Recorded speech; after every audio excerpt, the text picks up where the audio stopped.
This happened about a decade ago, back when Halloween was still a huge event.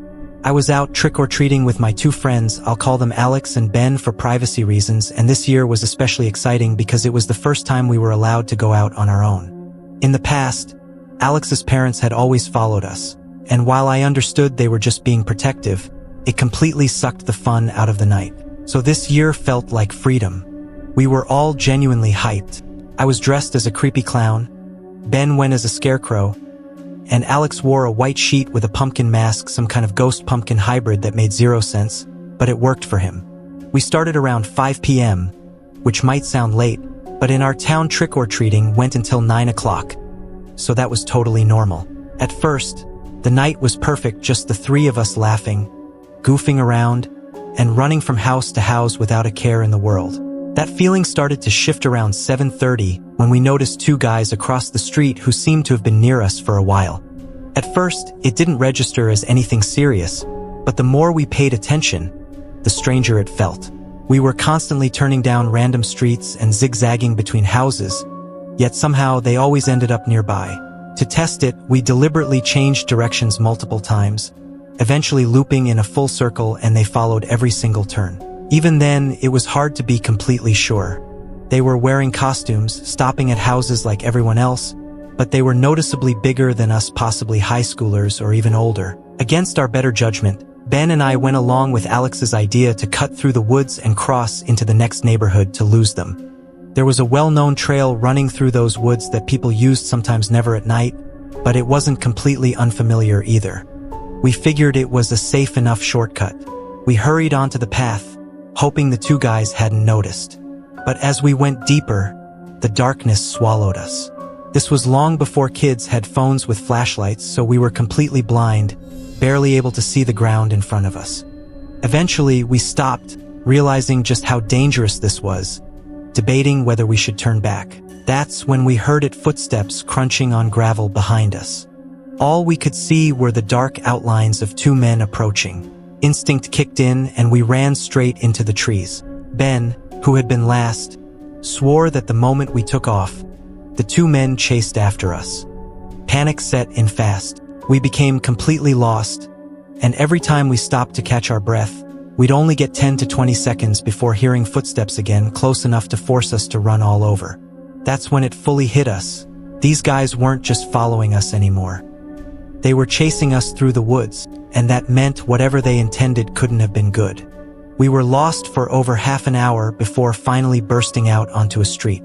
With no idea where we were, we picked a direction at random and somehow ended up in Ben's neighborhood. We ran straight to his house and locked ourselves inside, watching the windows for the rest of the night. Like idiots, we never told anyone. Alex got picked up around 10 o'clock, and I stayed over at Ben's. Then, sometime between 2 o'clock and 3 a.m., we both woke up to the sound of footsteps coming up the driveway. His bedroom was on the first floor right near the front, so it was unmistakable. But when we looked, there was nobody there. Maybe it was nothing, but the fact that we both woke up to it still bothers me. Nothing else ever happened after that. Every Halloween since has been normal, but that night permanently gave us that adrenaline spike, that gut feeling that someone might be following. This happened about 5 years ago on Halloween night.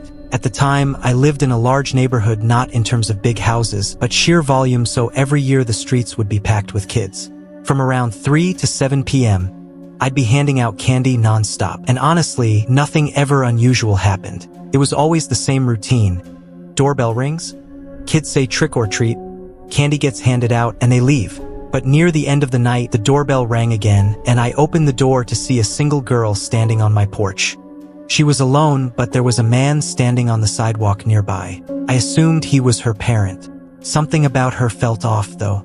She was wearing what looked like a dead bride costume, a torn white wedding dress, and her entire face was covered in white paint.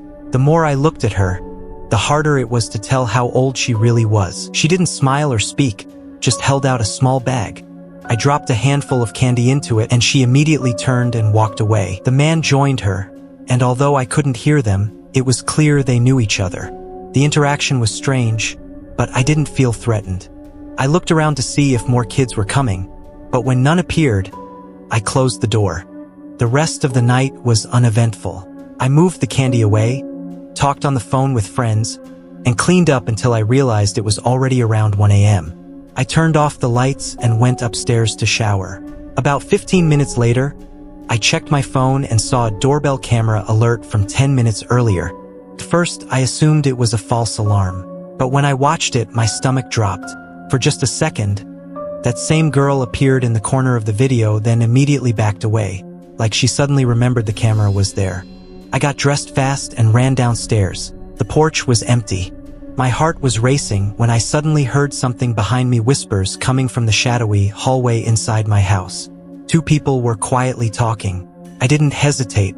I turned, ran straight out the door, sprinted to the far end of the neighborhood, and called the police. Less than a minute later, another doorbell alert popped up. The footage showed the girl and the man running out of my house. Police later determined they'd picked the lock on a side entrance through the garage. They were never caught or identified. Other neighbors reported similar encounters, but my house was the only one they broke into. Even now, no one knows who they were or what would have happened if I hadn't left when I did. I was 15 and felt too old to go trick-or-treating that year, so instead, I hung out with my friend Aiden at my house. My parents were away at a work party, meaning we had the entire house to ourselves. After being bored for a while, we went down to the unfinished basement and put on a horror movie, turning off all the lights. The basement was already creepy, boxes everywhere. Unfinished walls, just a couch and a TV. About halfway into the movie, we heard a loud thump. We paused the film, rewound it, and realized the sound hadn't come from the TV. Listening carefully, we heard more thumps upstairs, slow, deliberate. Then a deep voice called out Aiden's name, over and over. We panicked and hid inside a tiny utility closet. Seconds later, the basement door creaked open. Through the cracks, we watched as a man slowly descended the stairs, looked around, noticed the TV, and again called Aiden's name. He searched through boxes, including one filled with family photo albums, before eventually leaving. After waiting what felt like forever, I called for help. The man was gone by then. To this day, we believe he knew Aiden would be there and alone. A week before Halloween, a man knocked on my door just to compliment a single ghost decoration in my yard. Days later, he returned, this time trying to start conversation, refusing to leave. On Halloween night, I spotted him watching my house from across the street.